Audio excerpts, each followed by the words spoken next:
Rhino da enang ide kariwa moda se Rhino Australia dai lorpune kai de giwa Australia dai lorpune rhino ta ne momos le re chicken momo half piece ne half plate ki 50 rupees ki yerum bora se nako pisu khare yaw praja mayam ni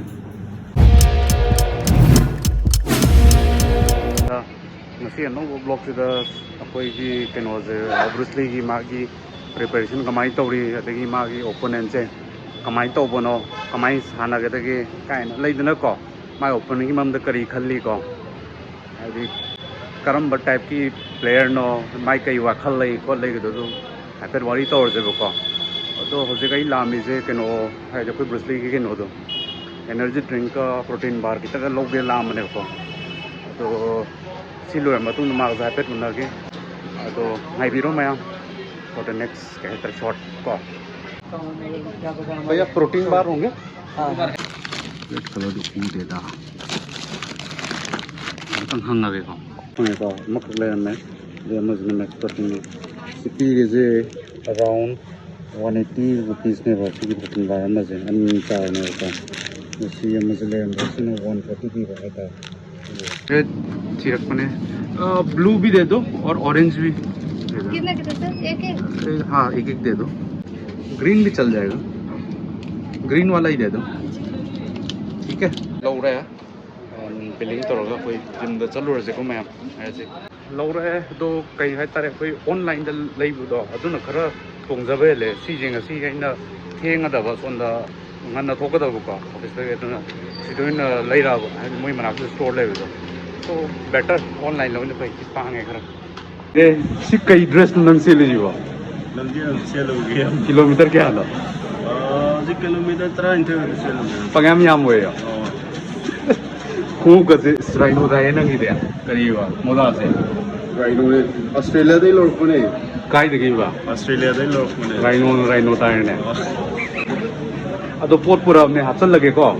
असि नंग खावा से जिरा अदो हंदक की opponent जो कमाई तोक जाए बनो कई खल्ली है फिक्सिंग की मथक की न ताऊ बनाएंगे हाँ फिक्सिंग की मथक की न ताऊ बनेगा हाँ फिक्सिंग की मथक की न ताऊ बने इसोर ना अदो लोशन बदी अदो बुबो लोशन मदो बुबो ओके होना बुदी होना रे अरे होना उन टेक्नोलॉजी को नंग चतो पर नहीं समुराई की मनी मैं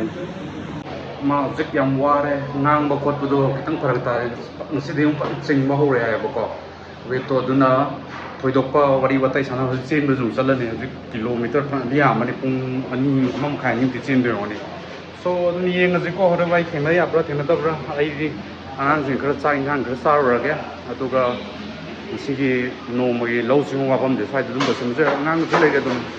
yeng ji ko mang thena ra plan दो चेंज तौरे हजिक सिकंदरपुरम से लाए नानी कोई कनो चाबम दो सिंजू चाबम दो अदुदा तनगा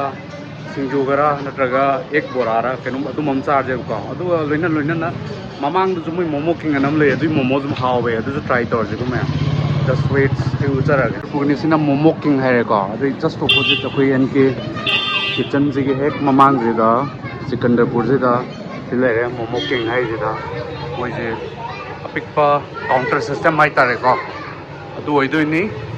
एंड सिदा लेडीजे हैव दी फ्रूट्स में आम दी उरे को फ्रूट्स कैका देन फ्रूट सैलड सुका पूरे जूस यावरे वाटरमेलन ऑरेंज मिक्स शेक सु ले रे देन फ्रेंच फ्राइज सिंजू सु ले रे मोमो सु ले रे देन समोसा अदु दा लोइसुना हैव दी स्नैक्स को ले रे को अदु सिस्टर ऑर्डर लो भी याद्रो आई चिकन से मसा ओइल ले हेतारे कोई स्टूल मरी मगा अदगी डिस्प्ले का तंगे से मकले में जस्ट डिस्प्ले का तंगे रही चा हां एकदम डिस्प्ले है ये था ओके ऑर्डर दो प्लग तो रे मोय दुम खंगना चाना बो हेतारे को अदुना एनके किचन दु दुम फमगा मोमो जो चाब जो है अदुना मोमो जो हाफ तोरे याम चांग मोय दबो को मोमो जो ले रे अदगी ngasi gi brother ai order tong doi ja sir Yes. min kari ko bi ke brother Fortune. Fortune. Okay, Michael di thabak chathokibako. Hi. So ngasi jong labane noi singju da hommanna ko. Ado Bruce Lee di wara ma ngamaro ma chin sa kre ko. So aduna ngasi kai dog ne haibda tan je. Tan nama torzi and yerungi borado. Adu mane adagi singju half tang to biro ko. Hi. Si torzi ngasi gi no ma cha ma tanga yamaroi. Okay, brother. Ai ngai re ko. Hi. Manung changi AC manung je da pham je mayam observe yo ni lai hei tan je software to mayam koi tan manipur da to do mai no ne tan je very soft sa moi cha ngo du phang de changa ga phang ne do na si changang ne bora be ka tor wa bora ga singju ga mix oi do ra brother je Hi. as si deadly ko mon bora singju lai de keno le uti hai ga dra hawai le de keno le de tan le de sangang le de momo cham lak tori adu koi nei ra ji ko ngase so lai me am wow momo je in half lo wani so 5 pieces chicken adagi magi sauce hai ga dra ko sauce am hujik lai ba pot nam je ong chang ber ke ra momos le re chicken momo half piece ne half plate ki 50 rupees ki sina tan 50 rupees with koi uti hai ga dra hawai hai ga dra singju in half khatang lo ni ai di tunga na hai actually half serve tok dam ne ba 25 ke da bora hum ni ko se yerum bora ne ai namri sa thok re ngai ngam wa ba de ko so han ba na kai de hok jege ai momos den hor ga sam ba de ko ma so momos lo ga se ha betang chanjen ber ga ba da si mo si manung na smai to ko so ai je kamai to ga da masigi sauce se dip to ga praja me am ge ko sawiya de how có đấy không? How transparent có gì mà sẽ gì hay phải trong close up cho sống rất nhiều. Xin mà how đấy. Next up, có gì si bora gì, cái nó cái yerum bora gì, nako pizu kare yaw đấy, praja me am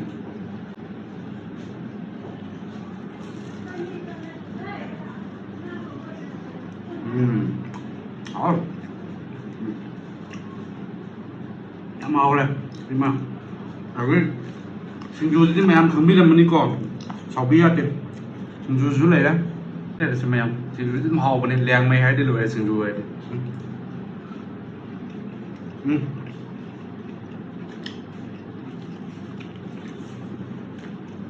好吧走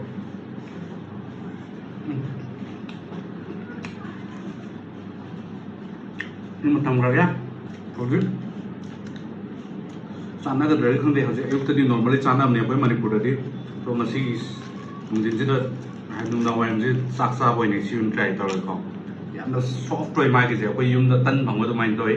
cover na to ya di paper da yom me sak mana na ko thau yaw tu chu to gar ne ko so do sidam ta chung me ro se ba da si je uti dong to ba ko hawai do hai ta re ke no ko ju yaw re ko yi na ko pi ko ju yaw re try to ji ko praja me am sabiya de si je ta ro da praja me am gi affordable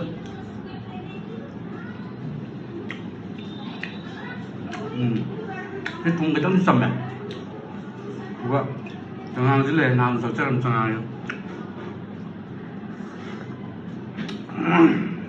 cái hào đây thùng cái tấm thì thùng cái tấm quạt đây thùng giáp ra cái ai lôi sân ra cái adugi lôi ra matung dai uchar ga ko me am adu saubi ya dai plak sa ba di uttam ni ko adu ni da so affordable way le very tasty me am lung lakpi ya re Sikandarpur hai pham Gurgaon gi koi kaino gi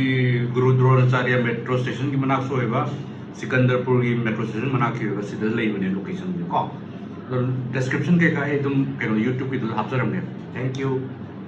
brother so mayam lotion gare hagi do sangang loi re